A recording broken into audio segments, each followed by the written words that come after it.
In this video, I'm going to show you how to start painting in Photoshop the simple way, even if you're a complete beginner.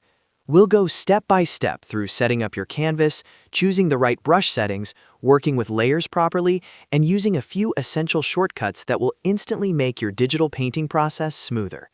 If you enjoy simple and practical Photoshop tutorials like this, make sure to hit the like button and subscribe to the channel so you don't miss future videos.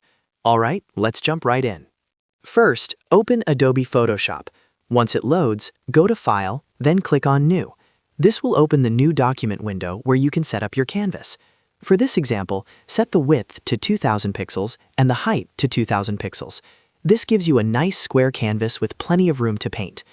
Set the resolution to 300 pixels per inch if you want high quality, especially if you plan to print your artwork later.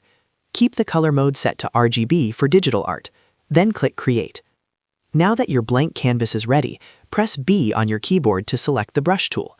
You can also click the brush icon in the toolbar on the left, but using the shortcut will save you a lot of time in the long run. At the top of the screen, you'll see the brush settings. Start by adjusting the brush size. You can click on the size drop-down and move the slider, but an even faster way is to use the bracket keys on your keyboard. Press the left bracket to make the brush smaller and the right bracket to make it larger. This shortcut is something you'll use constantly while painting. Next, adjust the hardness. For smooth blending and soft shading, keep the hardness low, somewhere between 0 and 30%. A soft brush helps you build up color gradually and blend tones together more naturally. Hard brushes are better for sharp edges, but for now, we'll stick with soft edges. Now choose a color.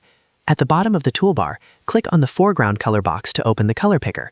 You can select any color you like, then press OK. Before you start painting, here's something very important. Do not paint directly on the background layer.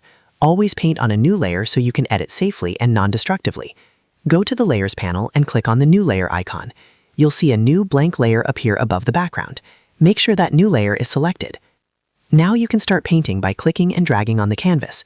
If your brush strokes look too strong or too solid, go up to the top options bar and lower the flow setting to around 20 to 40%.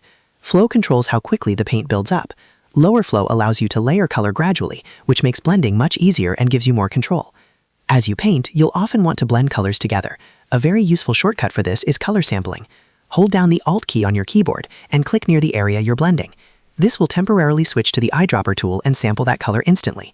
Release Alt and continue painting. This technique helps create smooth transitions and more natural shading. You can continue building up your painting by layering colors, adjusting brush size with the bracket keys, sampling nearby colors with Alt, and slowly blending areas together. Remember, digital painting is all about building up values and colors gradually, rather than trying to get everything perfect in one stroke. If you make a mistake, you can press Ctrl-Z or Command-Z on Mac to undo. Since you're working on a separate layer, you can also lower the layer opacity, erase parts of it, or add new layers for different elements. Keeping your artwork organized with multiple layers gives you much more flexibility. And that's the simple way to start painting in Photoshop. Set up a high-resolution canvas, use the brush tool with low hardness, paint on a new layer, lower the flow for better blending, and use shortcuts like the bracket keys and Alt sampling to speed up your workflow. If this tutorial helped you, make sure to hit the like button and subscribe for more easy Photoshop guides. Thanks for watching, and I'll see you in the next video.